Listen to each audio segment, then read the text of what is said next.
ስለዚህ ልክፈል ማለት ነው። እሺ እኮ እሱ ነው የሚባለው። እዚያው እንዴት አውቅታም ነው።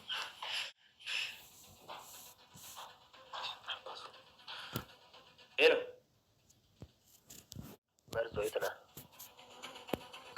ከሰው ጋር። ከምን አይነት ሰው ጋር ነህ?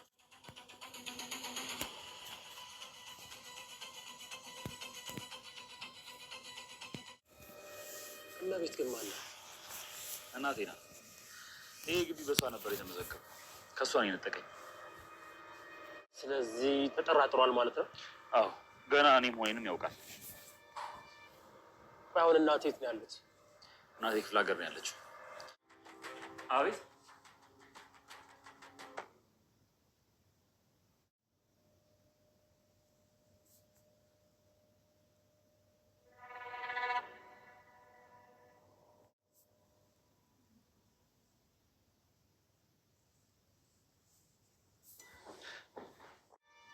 እርግጠኛ ነሽ? የለሽም ባል?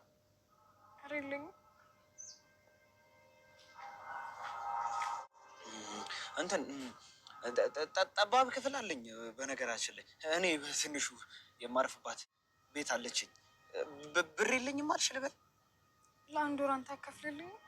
አንተ ብቻ ካገዝከኝ። ይህንን 2 ቀን ውጭ ነው ያደርኩት። እባክህን የአንድ ወር አንተ ክፈልልኝና ሌላውን ሰርቼ እከፍላለሁ። በጭልፊቶች መንደር ምን አለ ጫጩቶች ባይፈለፈሉ እላለሁ።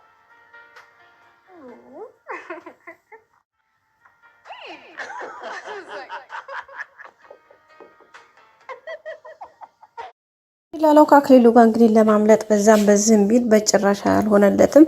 በጭራሽ ነገሩ እየባሰነ ሄደው የሚገርም ሁኔታ። አሁኑ ደግሞ ጫን ያለው ነው የመጣው። ለዚህም እንግዲህ ሰገን ከእሱ ጋር ተገናኝታለች ማለት ነው ከመርዙ ላላው ጋር። ይህም በሆነበት አጋጣሚ እንግዲህ በጣም ነው ማለት የት እንደሚያውቃት ጠፍቶበት ነው እንጂ አውቋታል ማለት ስላያት በባለፈው ታውቃላችሁ። ግን ያው ልብ ከመልክ ብሎ ስላላያት፣ ሁለተኛ ደግሞ ይሆናልም ብሎ አልጠረጠረም። ዴናው ዲላላ መቼም ያው ቀልብ የለውም ታውቃላችሁና በዛ አማካኝነት እንግዲህ የሆነው ነገር ከባድ ነበረ። ቤተሰቦቻችን እንዳጠቃላይ በመጨረሻ እንግዲህ የሆነው ነገር እንዳያችሁት በቃ እሱም ቅብዝብዝ ብሏል። ጭራሽ ለሚስትነት አልፈለጋት ቤት እዛ ኤፍራታን አስቀምጦ እንትን እያቃጠለ እዛ እሷ ባናት የተደፋሁ ላንተ ብዬ ሞትኩ በለልኩልህ ምን ይሻለኛል የት ልሂድ እያለች እሷ ዛው ትላለች። እሱ ደግሞ ጭራሽ ጉድ እኮ ነው ያለ አይፈራ አልጠረጥር ብሎ እንግዲህ ሁለተኛ ሚስት ሆኛለሽ ቤት አከራይቼ ላስቀምጥሽ ብሎ ነው እንግዲህ እዛ አስቤዛ ማሟላት ያቃተው ሰውዬ እዚህ ጋር ለሷ ሌላ ፕሮሰስ እያሰበ ያለው አስቦም አልቀረም። እንግዲህ ቤት ይዞ ሄዶ አስገብቷታል። እሷም ለወር ያክል ክፈልልኝና ከዛ በኋላ ራስ እየሰራው ከፍላለሁ ብለዋለች። እሱም ችግር የለውም ባልና ሚስት ከሆነን ችግር የለውም አንቺም እየሰራች ትከፍላለሽ፣ ሁለተኛ ደግሞ ምንም አይቸግርሽም እያለ ነው የሚገኘው። እሷም እሺ ብለዋለች ማለት ነው ቤተሰቦቻችን። ስለዚህ በዚህ አማካኝነት እንግዲህ ሁኔታዎች ትንሽ ከበድ እያሉ ነው። ወዲያው እንግዲህ ወዲያው ደግሞ መድብል መደወሉ አይገርማችሁም? መድብል ደግሞ ወዲያው ደውሎ የት ነው ያለኸው? ወይት ነህ? ፈልጌ ነው በማለት ነው የደወለው። የሚገርመው ነገር ለሱ ደውሎላት ድምጹን ስትሰማው ሰገን በጣም ነው የደነገጠችው። መድብል ደውሎላት ሰላም እንዴት ነህ ምናምን ሲለው በጣም ነው የደነገጠችው ማለት ነው ቤተሰቦቻችን። ምክንያቱም ድምጹን በቃ የሱ ስለመሰላት፣ በዛ ላይ ደግሞ ራሷንም ማኔጅ ለማድረግና ለመቆጣጠር እየሞከረች ነው። ምክንያቱም እሱ እኮ የኔ ነው ብላ እንዳትናገር ምናልባት ይሄ ልጅ ለሚስትነት እንድትሆኚ ምን ያክል ቀን ልስጥሽ ላስብበት ስትለው የማሰቢያ ቀን ስጣይ ስትለው ምንድነው ያደረጋት? እሺ ይሰጥሻል፣ ግን ደግሞ ለማሰብ እኮ ይሄን ያክል 2 ሰዓት በቂሽ ነው ምናምን ሲላት ነበርና እሷም አይ 2 ሰዓት ሳይሆን ወር ስጣይ ስትለው የምን ወር ነው ደግሞ ወር የት ሄደሽ እስከምትወጪ ነው ወር የምሰጥሽ በማለት ነው የመለሰላትና እንደዛ ሲላት እሷም እሺ በቃ ብላ ይሁን እሺ ስትለው በቃ እንደፈቀደው ሳምንት ሰጥቻለሁ ብሏታል። እሷም እሺ አለኝ ማለት ነው። ምክንያቱም የምትፈልገው እሷ 1 ቀን 2 ቀን አድራ ቢያንስ ነገሮችን ማመቻቸት፣ በዛ ላይ ደግሞ ይሄንን እሱን ለማስረዳት የተወሰነ እንድትችል ከዛም ባለፈ ደግሞ እስከዛ ድረስ እንኳን ማለት እንትን ማለት እንድትችል ከአክሊሉ ጋር ያላትን ነገር የተወሰነ መሸጊያ መስሎ ስላገኘችው ነው እንግዲህ ይሄን ያደረገችው ማለት ነው ቤተሰቦቻችንና እንዳጠቃላይ ደስ ብሏታል። ለዕለቱ መሸሸያ ማግኘቷ ማለት ነው። ስለዚህ መርዞ ደላላውም እንግዲህ ተፍ እያለ ነው። መድብልም እዛ ፈለጋውን እያጧጧፈ ነው። ከሞገስ ጋር ያለውን ነገር ብዙ ነገሮች እያሄዱ ነው። አክሊሉ ደግሞ አሁን ላይ በጣም ነገሮች ከብደውበታል ከአንዳንድ ማለት ነው። ምክንያቱም ምንም ጭራሽ ያላሰበው ነገር ሁሉ ነው እየመጣበት ያለው። እንግዲህ ከመሬት አስተዳደር ተደውሎ ባለቤትነት ጥያቄ ውስጥ ገብቷል። ወይም ደግሞ የቤት ባለቤትነት የሆነ ያመጣው ነገር አለ። ስለዚህ ይህን ነገር እንዴት ታያለ ተብሎ ነው የተደወለለት። ከዛ ሊሸጥ ሲል እንግዲህ ከአንድ 2 3 እንትኑ ፈረሰበት ማለት ነው። ውለታ ላይ ሲደርስ ቀብድ ተቀብሎ ሁሉ ፈረሰበት። ምክንያቱም የፈረሰበት ምክንያት ምንድን ነው እንዳልኳችሁ የባለፈው ከአንዴ 2 የተመለሰበት ኬዙ ምንድን ነው እነሱ ልክ ቦታውን ቼክ አድርገው ሌሎች ነገሮችን እንትን ለማለት ሲሄዱ ወር ደግሞ ነገሮችን ለማስተካከል በሌላ መልኩ ሲጓዙ ቼክ ሲያደርጉ በራሳቸው መንገድ ሲያጣሩ ይህ ቦታው ጉዳይ ችግር እንዳለበት ወር ደግሞ ባለቤትነቱ በሱ በራሱ ብቻ እንዳልሆነ ብዙ እንትኖችን አገኙ ማለት ነውና ያ ነገር ጥያቄ ውስጥ ከገባ ደግሞ አንድን ቦታ ቢገዙት ለራሱ ባለቤትነቱ ትክክለኛ ባለቤቱ እስካልታወቀ ድረስ ችግሩ ተጋፋጭ የሚሆኑት እነሱ ናቸው። ያኛው ሰውዬ ምናልባትም ብሩን ተቀብሎ ላሽ ካለ በጣም ከባድ ነው። ስለዚህ በዛው አማካኝነት እንግዲህ ነገሮች እንትን ለማለት እየተሞከረ ነው የሚገኘው። እንዳጠቃላይ ነገሮች ትንሽ ከባድ ናቸው ቤተሰቦቼ።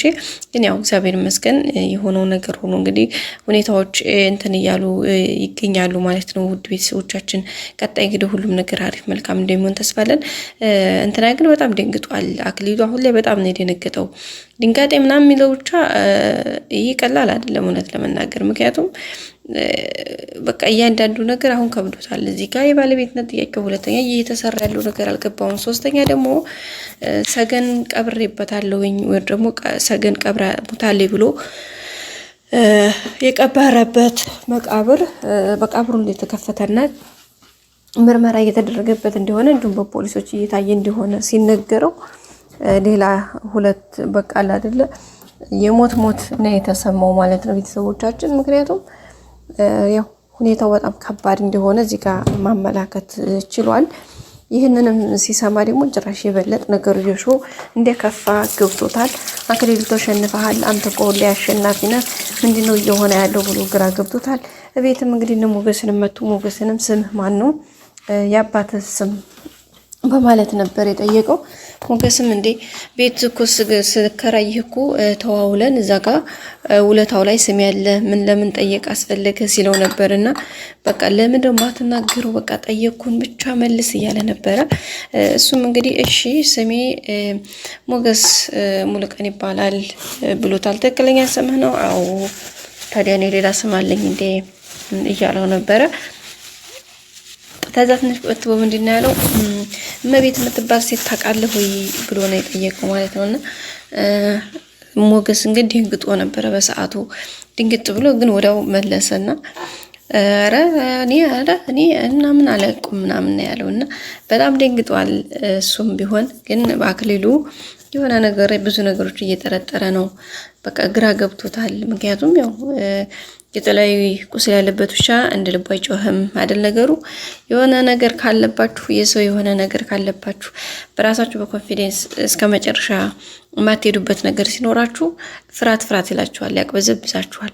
ስትናገሩም ስትቀመጡም ስትበሉም ስትጠጡም ነገርዮሹ አስቸጋሪ ይሆንባችኋል እና ከዛ አንጻር ነው እንግዲህ ሁኔታዎች ነገሮች ትንሽ ከበድ ያሉት። እንዳጠቃላይ ግን እግዚአብሔር ይመስገን ይሁን መልካም ብለን ተቀምጠናል ማለት ነው። ስለዚህ ሰገን እንግዲህ በቅርቡ ከመድብል እጅ ትገባለች የመጨረሻ ነው ብዬ ተስፋ አደርጋለሁ። ምክንያቱም ያው መርዞ ደላላው እንደውሎለት ድምፁን ሰምተዋለች። ስለዚህ ምናልባት ወይ በሱ መንገድ ተከትላ ኦር ደግሞ እንደዚህ ነው ምናምን ብላ እንትን ልትል ትችላለች። ብቻ በመርዞ በኩል መርዞም ስለማያስችለው ስለሚያወራ በመርዞ በኩል ታገኘዋለች ብዬ ተስፋ አደርጋለሁኝ። ሞገስ ግን ችግር ላይ እንደሚወርቅ ምንም ጥርጥር የለውም። እሱ ብቻ ሳይሆን ሉላ ጭምር። ምክንያቱም አክሊሉ አሁን እርምጃውን የሚያደርገው ወደ እነሱ ነው። ስለዚህ ከባድ ነው ብዬ አስባለሁ። በቀጣይ አዲስ ቪዲዮ እስከምንገናኝ ላይክ፣ ሼር፣ ሰብስክራይብ ማድረግ አይረሳ። ውዳጅ ፈራሽ ስለምትከታተሉኝ አመሰግናለሁ። መልካም ጊዜ ቤተሰቦቼ። ላይክ አድርጉልኝ። ባይ ባይ።